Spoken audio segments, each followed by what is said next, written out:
अस्सलामुअलैकुम मेरे प्यारे भाई बहनों और मुस्तकबिल के ताबनाक सितारों। नहमदु व नुसल्ली अला रसूलिही करीम अम्मा बाद। नाम के अल्लाह के करती हूँ आगाज़े बयां, नाम के अल्लाह के करती हूँ आगाज़े बयां, जो निहायत रहम वाला है बहुत ही मेहरबान। सबसे पहले मैं बहुत ज़्यादा शुक्रगुजार हूँ उस पाक ज़ात की जिसने मुझे इस मकाम पर पहुँचाया और मैं आपसे गुफ्तगू कर सकूँ। उसके बाद शुक्रगुजार हूँ most respected person doctor Abdul Qadeer sir की कि उन्होंने मुझे यहाँ पर दावत देकर इतनी हौसला अफजाई की और इतनी मेहमान नवाजी की। मैं डॉक्टर रोशन शेख मुंबई से आई हूँ। तो सबसे पहले मैं आपको ये बताऊं कि मैं अभी एमडी परसीव कर रही हूँ। एमडी पैथोलॉजी लास्ट ईयर है मेरा, और जैसा कि आप देख रहे हैं कि मैं एक क्रच लेके चल रही हूँ। तो आई एम बायलैटरल एम्प्यूटी। मेरे दो पैर नहीं है, जो राइट पैर है वो अबाउ नहीं है और जो लेफ्ट वन है वो बिलो नहीं है। I am using prosthetic now and I am walking with this crutch. उसके पीछे एक रीज़न है, मैं बाय बर्थ ऐसी नहीं थी। 2008 में जब मैं आपके यहाँ फर्स्ट पीयू बोलते हैं, हमारे मुंबई में 11th स्टैंडर्ड बोलते हैं, जब 11th स्टैंडर्ड में मैं थी तो उस वक्त मैं कॉलेज से घर लौट रही थी और मेरा पहला सेमेस्टर एग्ज़ाम था। मैंने 10th में 92 स्कोर किया था और मुझे बचपन से ख्वाहिश थी कि मैं डॉक्टर बनूं। मेरे जो अब्बू हैं वो वेजिटेबल वेंडर हैं, सब्जी तरकारी बेचते थे। हमारी माली हालत अच्छी नहीं थी और मैं बस डॉक्टर बनकर घर को सपोर्ट करना चाहती थी। और जो मुझ जैसे गरीब तलबा तालबात थे, जो मुझ जैसे गरीब बीमार थे, उनकी खिदमत करने का जज्बा था और अल्लाह से दुआ करती थी कि अल्लाह मुझे उस काबिल बनाना। उस वक्त कुछ ज़राए नहीं थे, आप लोगों की तरह इतने सारे हेल्पिंग हैंड नहीं आते थे हमारे पास, लेकिन बस एक ख्वाब था कि डॉक्टर बनना है। 10th में अच्छा स्कोर किया, साइंस में एडमिशन लिया। 11th क्लास का पहला सेमेस्टर था और मेरा जो कॉलेज था वो घर से काफ़ी दूर था और मुझे लोकल ट्रेन से ट्रैवल करना होता था, मुंबई की लोकल ट्रेन। 7 अक्टूबर 2008 मामूल की तरह ही दिन था।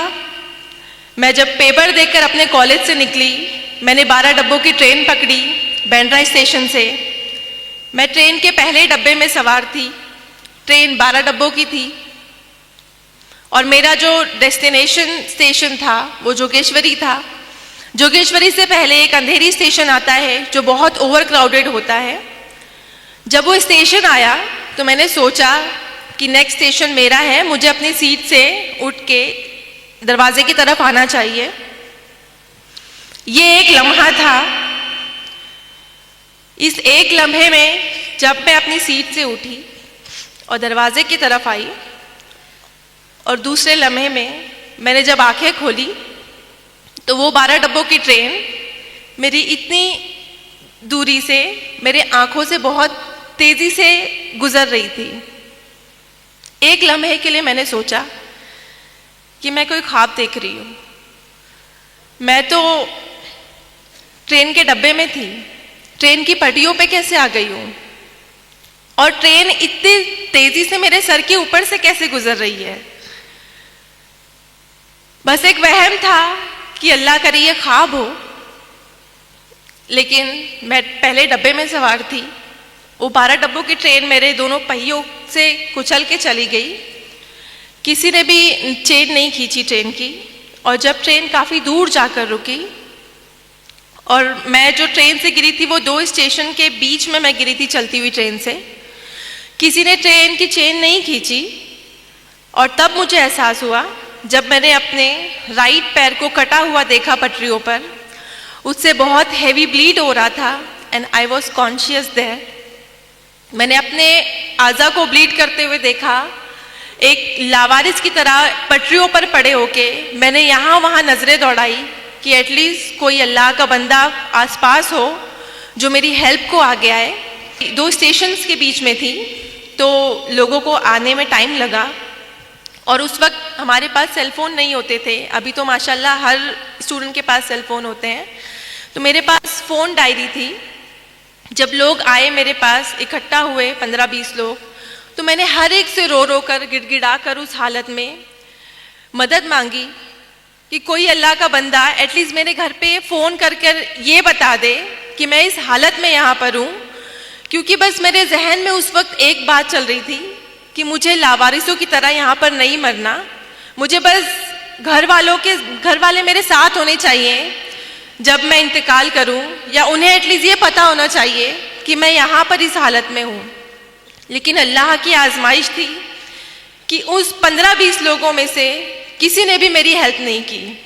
मुझे छूना तो दूर की बात, उन्होंने मेरे फ़ोन डायरी से नंबर तक कॉपी करके फ़ोन लगाने की जहमत नहीं की, क्योंकि उन्हें डर था पुलिस इंटरोगेशन का, उनसे सवालात किए जाएंगे एटसेट्रा, बहुत सारी चीज़ें थी। तो उन्हें वो भी मजबूर थे। और तकरीबन 15-20 मिनट बाद मैं उसी हालत में वहाँ पड़ी रही, रोते हुए, गिड़गिड़ाते हुए। उसके बाद मुझे रेलवे की हेल्प मिलती है और मुझे गवर्नमेंट हॉस्पिटल लेकर जाते हैं। यहाँ भी अल्लाह की आजमाइश थी मेरे साथ कि जिस गवर्नमेंट हॉस्पिटल में मुझे लेकर जाया गया, वहाँ पे ऑपरेशन स्ट्राइक था। मेरा जो एक्सीडेंट था वो तकरीबन 10-11 बजे हुआ और मैं शाम के 6 बजे तक उसी हालत में हॉस्पिटल के कॉरिडोर में पड़ी रही, क्योंकि उनका ऑपरेशन स्ट्राइक था। मुझे कोई भी सहूलत मुहैया नहीं की गई, बस सुपरफिशियल ड्रेसिंग करके मुझे ट्रॉली पर वहीं छोड़ दिया गया। जब मेरे घर वालों को इतला दी गई, जब उन्हें पता चला, वो भागते हुए आए और मुझे प्राइवेट हॉस्पिटल शिफ्ट किया। प्राइवेट हॉस्पिटल में शिफ्ट होने के बाद मैं तकरीबन 2.5 महीने एडमिट रही। मेरा इलाज हुआ। मेरे जो डॉक्टर रहे, सर्जन, उन्होंने मोटिवेट किया मुझे। जब ये एक्सीडेंट हुआ, मैं 16 साल की थी और एक लम्हे में दोनों पैर मुझसे छिन गए थे। जो राइट है वो above knee and left is below knee. उस वक्त मैं बहुत टूट गई थी। मेरा जो दिमाग था बहुत बुरी तरह से जख्मी हो गया था जिस्म के साथ में, और जो लोग इयादत को आते थे वो उनके ज़बान पर यही बातें होती थी सेल्फ पिटेनेस की, कि 16 साल की बच्ची है, गरीब माँ बाप की औलाद है, ज़िंदगी भर माँ बाप के ऊपर बोझ बन के रहेगी, 2 पैर नहीं है, माजूर है, अपाहिज है, इसका कोई फ्यूचर नहीं है, इसको ज़िंदा क्यों रखा है। मैं भी अपने जहन में काफ़ी बातें सोचती थी, और मेरी जगह अगर कोई भी होता, कोई भी 16 साल का लड़का या लड़की होती, तो वो भी यही सोचती कि इस ट्रेन एक्सीडेंट में अल्लाह ने मुझे दूसरी ज़िंदगी तो दी, लेकिन इस तरह की बेबस वाली ज़िंदगी कि मैं एक तरफ से दूसरी तरफ खुद से करवट नहीं ले सकती हूँ, मैं खुद से वॉशरूम नहीं जा सकती हूँ। मुझे मेरी अम्मी गोद में उठाकर यहाँ से वहाँ वॉशरूम लेके जाती थी। तो पूरी तरह से मैं अम्मी के ऊपर, घर वालों के ऊपर डिपेंड हो गई थी, और वो डिपेंडेंसी की लाइफ मैं नहीं चाहती अल्लाह किसी को दे। लेकिन उन हालात में और लोगों के जो जुमले होते थे वो मुझे सोचने पर मजबूर कर देते थे कि सच में अल्लाह तूने मुझे दूसरी ज़िंदगी क्यों दी। मुझसे 2 पैर छीन लिए लेकिन मुझे ज़िंदा रखा। उस क्यों का जवाब मैं बहुत शिकवे करती अल्लाह से कि अल्लाह ने मुझे ज़िंदा क्यों रखा।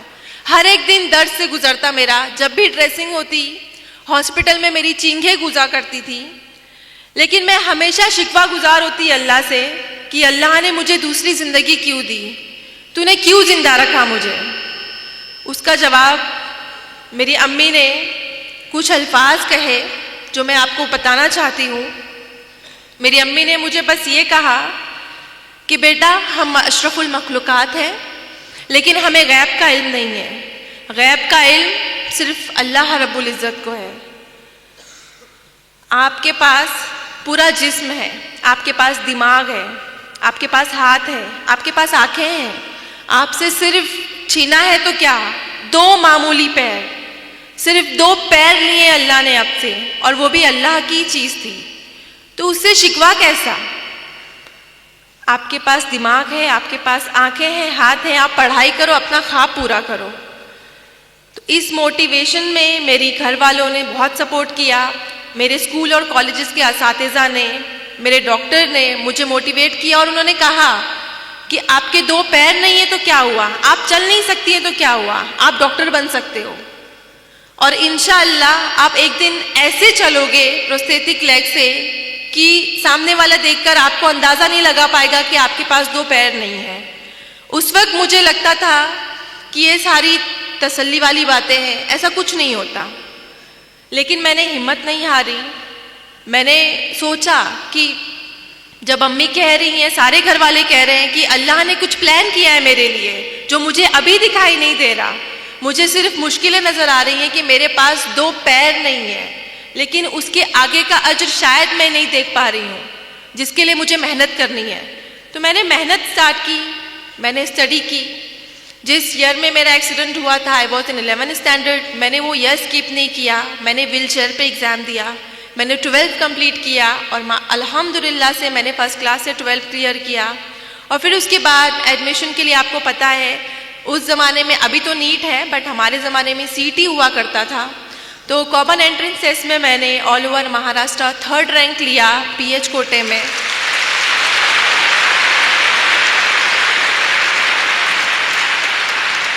थर्ड रैंक लेने के बाद जिस तरह आपको खुशी हो रही है, मुझे इससे ज़्यादा खुशी हुई थी कि अल्हम्दुलिल्लाह मैं अपने ख्वाब के बहुत नज़दीक हूँ। और उसी दौरान मुझे ये प्रोस्थेटिक लगे, बायलैटरल जो प्रोस्थेटिक है मेरे नकली पैर, इससे मैंने चलना फिरना सीखा और मैंने 12th एग्ज़ाम क्लियर किया, CET क्लियर किया। लेकिन यहाँ पर भी अल्लाह ने आजमाइश रखी मेरे लिए। मेडिकल में एडमिशन के लिए सारे डिसेबल पीपल को एक काउंसलिंग होती है, मेडिकल एग्जामिनेशन होता है और वहाँ पर हमारा डिसेबिलिटी परसेंटेज डिसाइड किया जाता है कि how much disable we are. तो वहाँ पे जब हम काउंसलिंग को गए, बहुत सारे कैंडिडेट आए हुए थे, मैं भी उनमें से एक थी। जब मेरा एग्जामिनेशन किया उन्होंने, तो मुझे मेरे डिसेबिलिटी सर्टिफिकेट पे उन्होंने 89% डिसेबल लिखा। और मेडिकल में एक क्राइटेरिया है, 20 इयर्स क्लॉ है कि कोई भी फिजिकल डिसेबल जो कैंडिडेट है, जो उम्मीदवार है मेडिकल में एडमिशन के लिए, वो 40 to 70 के बीच में डिसेबल हुआ तो ही एडमिशन के लिए एलिजिबल है, वरना उसे एडमिशन नहीं मिलता है। तो I was more than 70% disable that time, और तो मुझे मेडिकल में एडमिशन के लिए डिनाई किया गया कि आप 89% डिसेबल हो, आप 2 क्रचेस यूज़ करते हो, आपके पास 2 पैर नहीं है, तो आप मेडिकल में एडमिशन नहीं ले सकते हो, आप डॉक्टर नहीं बन सकते हो। उस वक्त जो मायूसी की लहर थी मेरे अंदर, वो मेरे एक्सीडेंट के वक्त से ज़्यादा थी, क्योंकि मैंने बहुत मुश्किलों से अपने आप को समेटा था। मैंने बहुत यकीन किया था अल्लाह की ज़ात पर कि अल्लाह ने मेरे लिए कुछ बड़ा रखा है, क्या पता इसी के ज़रिए मुझे डॉक्टर बनना लिखा हो। लेकिन जब डिनाई हुआ तो मैं बहुत फिर से मायूस हो गई। लेकिन वहाँ पर मेरे डॉक्टर ने मुझे सजेस्ट किया कि आपके पास एक और रास्ता है, आप नाउम्मीद मत हो अल्लाह की ज़ात से, आपके पास एक और ज़रिया है, आप बॉम्बे हाई कोर्ट में अपना केस फाइल कीजिए। मेरे लिए बहुत अनोखी बात थी, आई थिंक आप लोगों के लिए भी होगी, कि मेडिकल में या कोई भी इंस्टीट्यूट में एडमिशन के लिए एक बच्चा जिसके पास एक अच्छा रैंक है, जो एलिजिबल है, उसे बॉम्बे हाई कोर्ट क्यों जाना है। उस वक्त मेरी समझ में नहीं आया, लेकिन मैंने हिम्मत नहीं हारी और मैंने अल्लाह से दुआ की, बहुत गिड़गिड़ा के दुआ की और अल्लाह पर यकीन रखा कि अगर इस तरह अल्लाह मुझे इस मेडिकल में एडमिशन को दिलाता है तो मैं ये भी ट्राई करूँगी, मैं हारूंगी नहीं इस मकाम से। तो मैंने बॉम्बे हाई कोर्ट में मैंने 2011 में केस फाइल किया अगेंस्ट मेडिकल काउंसिल। वहाँ पे विदिन 2 मंथ मेरा सब कुछ ऑब्जर्व किया गया। वहाँ पे जो जज थे मोहित शाह सर, उन्होंने मुझे देखा और मेरे अंदर का पैशन देखा उन्होंने एक्चुअली। और उस वक्त मेरे हाथों में 2 क्रचेस थी, अभी तो मैं सिंगल यूज़ करती हूँ, बट 2 क्रचेस के साथ में मैं जब बॉम्बे हाई कोर्ट के अंदर दाखिल होती थी, उन्होंने मेरा एटीट्यूड देखा कि, और उस वक्त जब हियरिंग होती थी तो सारे फैसले मेरे अगेंस्ट होते थे कि मैं 89% डिसेबल हूँ, मेरे पास 2 पैर नहीं है, मेरे हाथों में 2 क्रचेस है, मैं कैसे पेशेंट को ट्रीट करूँगी, मैं कैसे एक जगह से दूसरी जगह जाऊँगी।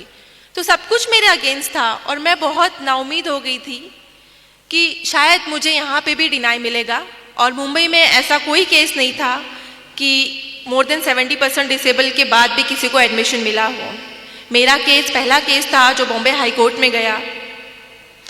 लेकिन जब आखिरी दिन था, मैंने खुद से हिम्मत जुटाई और मैंने खुद से एक अहद किया। 2008 में मेरा एक्सीडेंट हुआ था और 2011 में ये बॉम्बे हाई कोर्ट में मैं गई। तो इन 3 सालों में मुझे डर लगता था ट्रेन की आवाज़ से। जब भी मैं ट्रेन को देखती तो मुझे खौफ बैठता था। लेकिन मैंने खुद की हिम्मत जमा की और मैंने सोचा कि अगर आज मैंने इस डर को नहीं भगाया ना, मुझे ये प्रूव करना है कि मेरे हाथों में 2 क्रचेस हैं। इस ट्रेन ने मेरे 2 पैर छीने, लेकिन मैं इसी ट्रेन में सवार होकर बॉम्बे हाई कोर्ट जाऊंगी। और लास्ट डे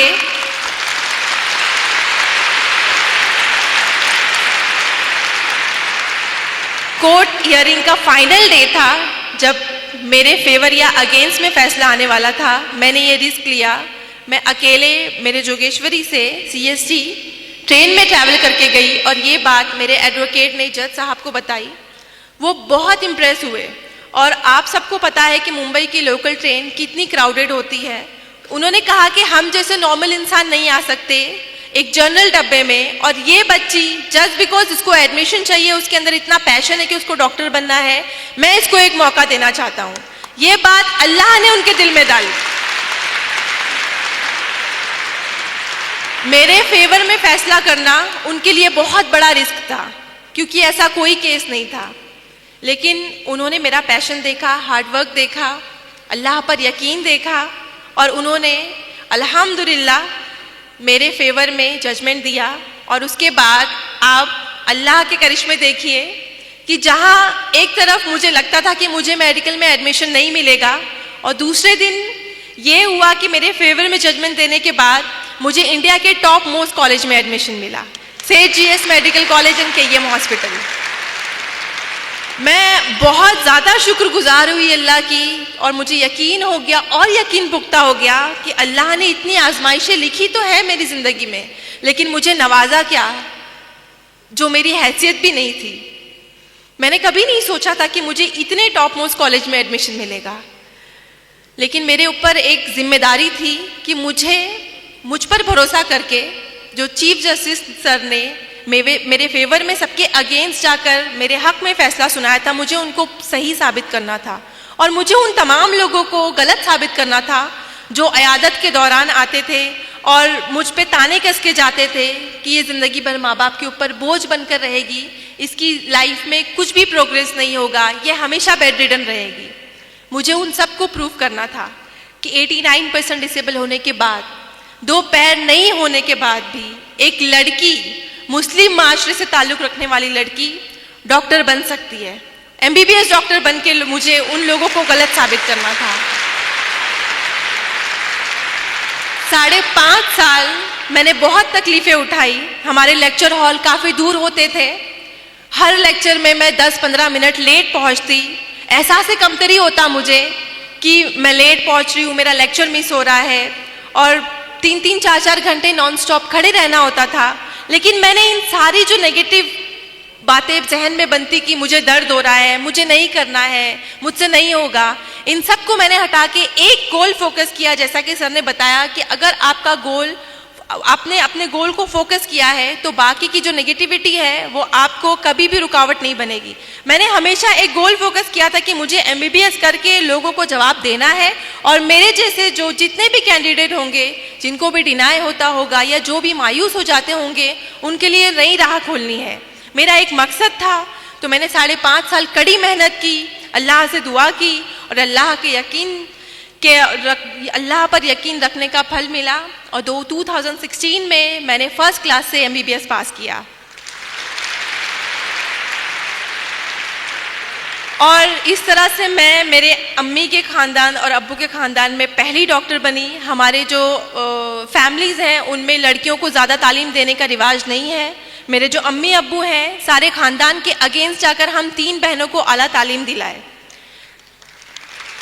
मैं बहुत थैंकफुल हूँ अपने पेरेंट की कि उन्होंने इतना बड़ा रिस्क लिया कि हम 3 बहनों को इतनी आला तालीम दी, बहुत ताने सहे उन्होंने, लेकिन उन्होंने उनकी भी जिद थी कि नहीं हम बेटियों को पढ़ाएंगे। और MBBS कंप्लीट किया जब मैंने, तो मैंने सोचा कि MBBS तक जर्नी नहीं रखनी मुझे मास्टर डिग्री करनी है। और मैंने नीट PG दी। नीट PG में भी अल्हम्दुलिल्लाह से मैंने 3rd रैंक हासिल किया ऑल ओवर महाराष्ट्र इन PH कोटा। और यहाँ तो मैं बहुत ज़्यादा ओवर कॉन्फिडेंट थी कि after passing first class in MBBS and securing 3rd rank in PG NEET मुझे ईजिली एडमिशन मिल जाएगा। लेकिन यहाँ अल्लाह ने वापस आजमाइश रखी मेरे लिए कि डिस्पाइट ऑफ दिस थिंग कि मैं पास हूँ MBBS में, मैंने 3rd रैंक लिया है, मुझे फिर से डिनाई मिलता है कि आप डिसेबल हो, हमारे पास लॉ है, we can't go against law. 20 year law है, 40 to 70% डिसेबल लोग नहीं हम एडमिशन दे सकते, सॉरी मैम हम आपको एडमिशन नहीं दे सकते। तो इस वक्त मेरे पास सिर्फ 2 दिन थे, बिकॉज ऑनलाइन एडमिशन होते हैं। अब उन 2 दिनों में हाई कोर्ट का प्रोसीजर करना नामुमकिन बात थी, लेकिन मैंने हिम्मत नहीं हारी। मैंने कुछ ना कुछ सोचा और दुआ की अल्लाह से कि अल्लाह तेरी ही ज़ात है जो मुश्किलों को आजमाइशें हमारे ऊपर डालती है, और तेरी ही ज़ात है जो इसको हल करने का हमारे अंदर जज्बा भी देती है, रास्ते भी खोलती है। बस तू एक रास्ता मुझे अता कर दे। आप यकीन नहीं करेंगे, ये जो पुराना कानून है 20 साल इंडिया की कॉन्स्टिट्यूशन में, अल्लाह की गैबी मदद जो बोलते हैं, मैंने सिर्फ कहानियों में सुना था कि अल्लाह गैब से मदद करते हैं, लेकिन मेरी ज़िंदगी में ऐसे कई बार हुआ कि गैबी तरह से मुझे एक मेंबर ऑफ पार्लियामेंट ने मेरे सपोर्ट में आए। उन्होंने मुझसे पूछा कि बेटा क्या है, मैंने जस्ट उनको ऐसे ही बताया कि सर मेरा नीट PG में मैंने इतना एग्ज़ाम स्कोर किया है, मुझे एडमिशन के लिए डिनाई किया जा रहा है and I have only 2 days। उन्होंने कहा डोंट वरी, मैं खुद दिल्ली जाता हूँ अभी फ्लाइट लेके। और आप यकीन नहीं करेंगे कि दिल्ली में वो गए और उस वक्त JP नड्डा सर थे सेंट्रल हेल्थ मिनिस्टर, उनके सामने मेरा एप्लीकेशन रखा और 2 दिन में इंडिया का 20 साल पुराना कानून चेंज हो गया।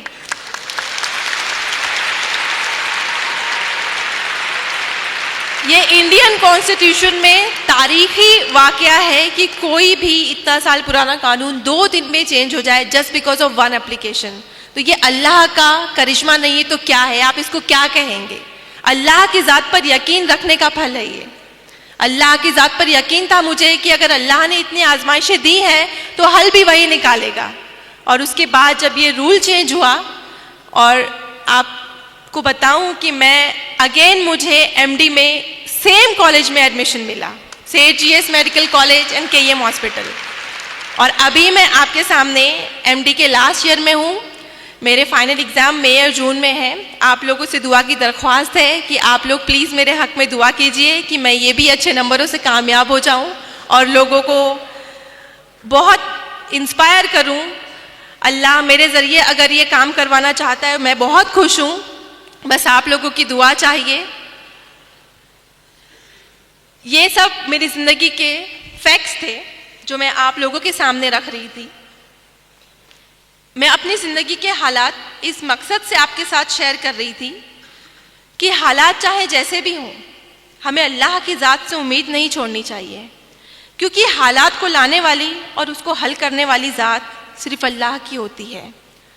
हमें उसकी ज़ात पर तवक्कुल होना चाहिए। आपकी ज़िंदगी में बहुत सी परेशानियाँ आएंगी, मेंटली होंगी, फाइनेंशियली होंगी, फिज़िकली होंगी, लेकिन आपको उनसे घबराना नहीं है, आपको उनसे डरना नहीं है, और ना ही अपनी कोशिश को, अपनी मेहनत को बंद करना है। अल्लाह रब्बुल इज़्ज़त हमें 70 माओं से ज़्यादा चाहता है। आप सबकी अम्मी जितना चाहती है आपको एक रात बुखार हो जाए, आपकी अम्मी सारी रात नहीं सोती।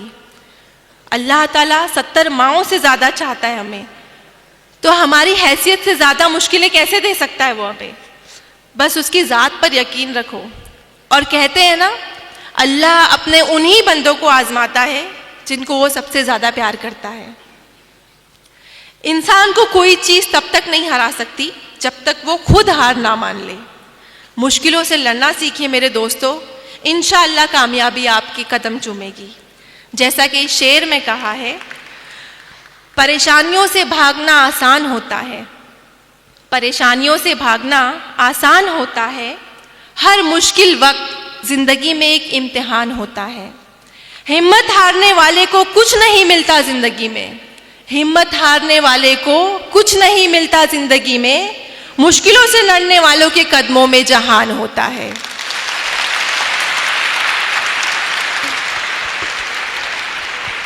मैं अपनी बहनों और अगर उनके वालिदैन यहाँ हैं तो उनसे तहे दिल से गुजारिश करना चाहूँगी कि आप लोग तालीम के मैदान में आगे आएँ, क्योंकि बच्चे की पहली दर्जगाह स्कूल माँ की गोद होती है। हम नस्लों की तामीर, उनसे नस्लों की तामीर स्टार्ट होती है। कहते हैं अगर एक मर्द तालीम याफ्ता एजुकेटेड हो तो इससे एक मुआशरे को बेनिफिट मिलता है, एक मुआशरा मुस्तफ़ीज़ होता है। लेकिन अगर एक औरत एजुकेटेड और तालीम याफ्ता हो तो उससे आने वाली नस्लें मुस्तफ़ीज़ होती हैं। आप हमारी नस्लों की अमीन हैं। अगर आपने तालीम हासिल की तो हमारी आगे आने वाली जनरेशन तालीम याफ्ता होगी। हमें बहुत ज़रूरत है आपके तालीम याफ्ता होने की। मैं यहाँ पे अगर पेरेंट्स आए तो उनको बहुत तहे दिल से गुजारिश करना चाहूँगी कि हमारी बहनें तालीम के मैदान में बहुत आगे हैं, उन्हें बहुत शौक़ है पढ़ने का। आप लोग प्लीज़ उनकी तालीम आधे अधूरे में ना छुड़वाएं, उन्हें आला तालीम हासिल करने दें और अपने मुल्क का, अपने कौम का नाम रोशन करने दें। एक शेर मैं अपनी बहनों के लिए पेश करना चाहूँगी। इंसान के किरदार की मेमार है औरत, इंसान के किरदार की मेमार है औरत, इखलास और मुरव्वत की तरहदार है औरत। ये माना रहम दिल है, नरम खूं है, सल्फ नाजुक है। ये माना रहम दिल है, नरम खूं है, सल्फ नाजुक है, मगर जब वक्त पड़ जाए तो एक तलवार है औरत।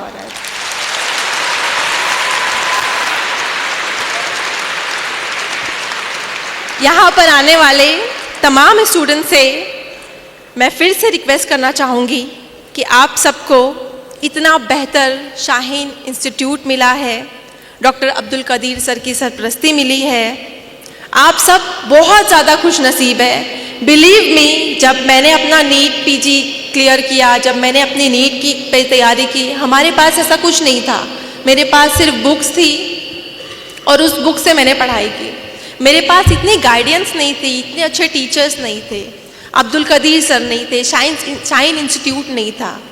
आप लोग खुद को बहुत लकी समझो। अल्हम्दुलिल्लाह, माशाअल्लाह, आप लोग बहुत ज़्यादा लकी हो कि आपको यहाँ पे एनवायरनमेंट मिल रहा है। अब्दुल कदीर सर मिले हैं आपको। उन्होंने इस प्रेस्टीजियस इंस्टीट्यूट में उनके पास इतनी सारी कुर्बानियाँ दी हैं, कोशिशें की हैं और इसे इस मकाम पर पहुँचाया है।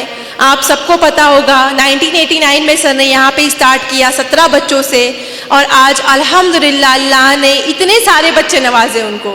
एक बार तालियां होनी चाहिए अब्दुल कदीर सर के लिए। सर आज इस मकाम पर किस तरह पहुँचे आपने कभी सोचा होगा? बिकॉज उनके दिल में कौम के लिए, मुल्क के लिए जज्बा था कि उन्हें कुछ करना है। आप लोगों से, आप लोगों को पढ़ाकर उन्हें क्या मिल रहा है? कोई बेनिफिट नहीं दे रहे हैं आप उनको, लेकिन एक जज्बा है कि मेरी कौम आगे बढ़े, मेरा मुल्क आगे बढ़े।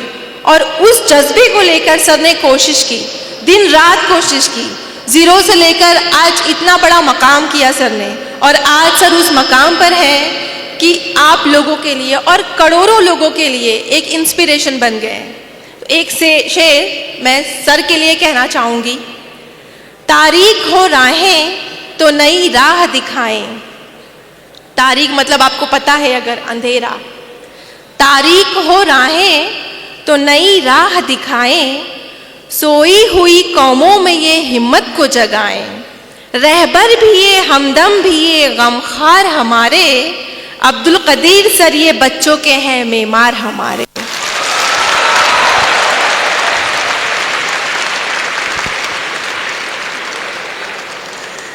मैं उम्मीद करती हूँ यहाँ पर बैठे मेरे प्यारे भाई बहन, आप सब, आपका जो भी फील्ड है, आपको डॉक्टर बनना है, इंजीनियर बनना है, वकील बनना है, जो बनना है आप बनो। आप सब अपनी फील्ड में बेहतरीन दर्जे से कामयाब होने की कोशिश करेंगे और शाहीन इंस्टीट्यूट के साथ साथ हमारे मुल्क का नाम भी रोशन करेंगे। आप सबकी हमें और कौम को बहुत ज़रूरत है, बिकॉज़ आप सभी हमारा सरमाया हो। अपनी काबिलियत को सिर्फ वक्ती परेशानियों के डर से ज़ाय मत कीजिए, हिम्मत कीजिए, हौसला कीजिए और सबसे बड़ी बात, अल्लाह की ज़ात पर यकीन रखकर आगे बढ़िए। इंशाअल्लाह मैं गारंटी देती हूँ आप कभी भी हार नहीं मानेंगे, हमेशा आपको कामयाबी मिलेगी।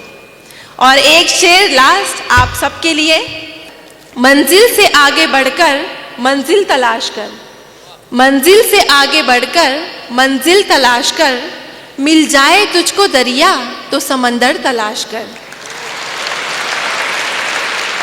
मंजिल से आगे बढ़कर मंजिल तलाश कर, मिल जाए तुझको दरिया तो समंदर तलाश कर। हर शीशा टूट जाता है पत्थर की चोट पर, पत्थर ही टूट जाए वो शीशा तलाश कर। मैं बहुत ज़्यादा शुक्रगुजार हूँ आप सब लोगों की। सबसे पहले तो डॉक्टर अब्दुल कदीर सर की कि उन्होंने इतने शॉर्ट नोटिस में मुझे बुलाया। कल ही मैं बंगारपेट में मौजूद थी, वहाँ पर मुझे सर मिले और सर ने एकदम से मुझे कहा कि आपको मुझे आना है, आपको बिदर में साइंस इंस्टीट्यूट में आना है। मेरे पास कोई लीव नहीं थी, मैं बस 2-3 दिन की लीव लेकर आई थी हॉस्पिटल से। लेकिन जब मैंने सुना सर के बारे में और मुझे बहुत ज़्यादा दिल में ऐसी ख्वाहिश हुई कि मुझे बच्चों से मिलना है। और मैं आपको बताऊं, आप लोगों को खुद के लिए एक बार बहुत ज़ोरदार तालियां बजानी चाहिए खुद के लिए।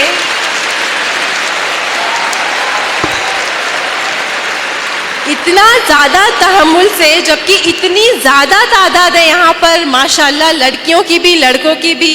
मैंने इतनी ज़्यादा लड़के ना, मैं कम से कम मोर देन 100 फंक्शन में गई हूँ, बट लड़कों की इतनी ज़्यादा तादाद मैंने कहीं नहीं देखी तालीम के फंक्शन में। तो लड़कों के लिए एक बार ताली होनी चाहिए। अल्लाह से दुआ है मेरी कि अल्लाह आप सबको कामयाब करे। स्पेशली हमारी लड़कियां तो माशाल्लाह से हमेशा से आगे रही हैं पढ़ाई में। हमारे यहाँ लड़के थोड़ा सा कमज़ोर होते हैं, तो मैं अपने भाइयों से बहुत प्यार से रिक्वेस्ट करूँगी कि आप लोग प्लीज़ आला तालीम हासिल करें। अगर हमारे पास तालीम का हथियार होगा तो ही हम ऊंची पोस्ट पर पहुंचेंगे, उस ओहदे पे पहुंचेंगे जहां पर हम अपनी कौम को इंसाफ दिलाएं, अपने मुल्क को तरक्की की राह पर ले जाएं। मैं बस आप लोगों का आखिरी बार शुक्रिया अदा करना चाहूँगी कि आपने इतने तहम्मुल से मेरी बात को सुनी। 5 मिनट और लेना चाहूँगी, इजाज़त है? बेसिकली ये एक नज़म है। मैं रिक्वेस्ट करूँगी आप सब लोगों से, यहाँ पे जो बड़े हजरात हैं, मुअज़्ज़ज़ हस्तियाँ हैं, उनसे भी मैं आजिज़ाना रिक्वेस्ट करूँगी कि हम सब की ज़िंदगी में सबसे बड़ा मकाम होता है, सबसे खालिस रिश्ता जो होता है माँ से होता है। आप सब अग्री करते हैं? बहुत सारे रिश्ते होते हैं ज़िंदगी में, लेकिन अल्लाह ने माँ और बच्चे का रिश्ता बहुत खालिस रखा है। आपको अंदाज़ा होता होगा, आपको दर्द लगती है, आपको दर्द और चोट जब फील होती है, वो सेम दर्द आपको अपनी अम्मी के चेहरे पे दिखाई देता है। आपसे ज़्यादा वो परेशान हो जाती है। आप तो सुकून से गोली लेके सो जाते हैं, लेकिन अम्मी कभी नहीं सोती। रात भर वो कच्ची नींद से उठ के आपको देखती है, मेरे बच्चे का बुखार तो कम नहीं हुआ, दर्द कम हुआ कि नहीं हुआ। अल्लाह ने माँ को ऐसे ही बनाया है, पता नहीं किस मिट्टी से बनाया अल्लाह ने माँ को। मैं बहुत ज़्यादा अपने आप को लकी फील करती हूँ कि अल्लाह ने मुझे दुनिया की बेस्ट अम्मी से नवाजा है। और इसमें कोई शक की बात नहीं कि आप सबको भी आपकी अम्मी बहुत ज़्यादा पसंद है, और मेरी तो आइडियल ही मेरी अम्मी है। मैंने जो कुछ सीखा है, जो कुछ भी हौसला मिला है, मुझे मेरी अम्मी ने दिया है। और मैं आप लोगों से रिक्वेस्ट करूंगी कि आपकी अम्मी ने अब तक ज़िंदगी में जितनी भी कुर्बानियाँ दी हैं आपके लिए, जितनी भी मेहनतें की हैं, जब मैं ये नज़्म पढ़ूँ आप लोग उसको अपने बैक माइंड में दोहराना, आप उसे याद करना कि आपकी अम्मी ने कितना कुछ किया है आपके लिए और हम कुछ नहीं दे पाते उन्हें।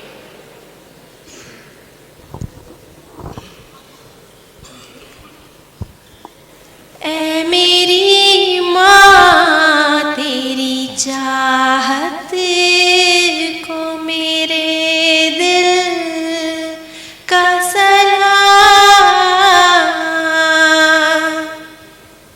और ये नज़म सिर्फ मेरी अम्मी के लिए नहीं, आप सबकी अम्मी को डेडिकेट करूंगी।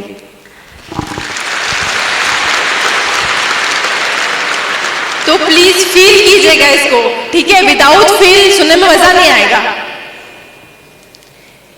ऐ मेरी माँ तेरी चाहत को मेरे दिल का सलाम, तेरी पाकीज़ा मोहब्बत को मेरे दिल का सलाम। ऐ मेरी माँ तेरी चाहत को मेरे दिल का सलाम, तेरी पाकीज़ा मोहब्बत को मेरे दिल का सलाम। तेरे एहसान का बदला ना चुका पाएंगे, तेरे एहसान को हरगिज़ ना गिना पाएंगे, तेरी अज़मत का पता ना लगा पाएंगे, तेरी हर एक इनायत को मोहब्बत को सलाम। ऐ मेरी माँ तेरी चाहत को मेरे दिल का सलाम, तेरी पाकीज़ा मोहब्बत को मेरे दिल का सलाम।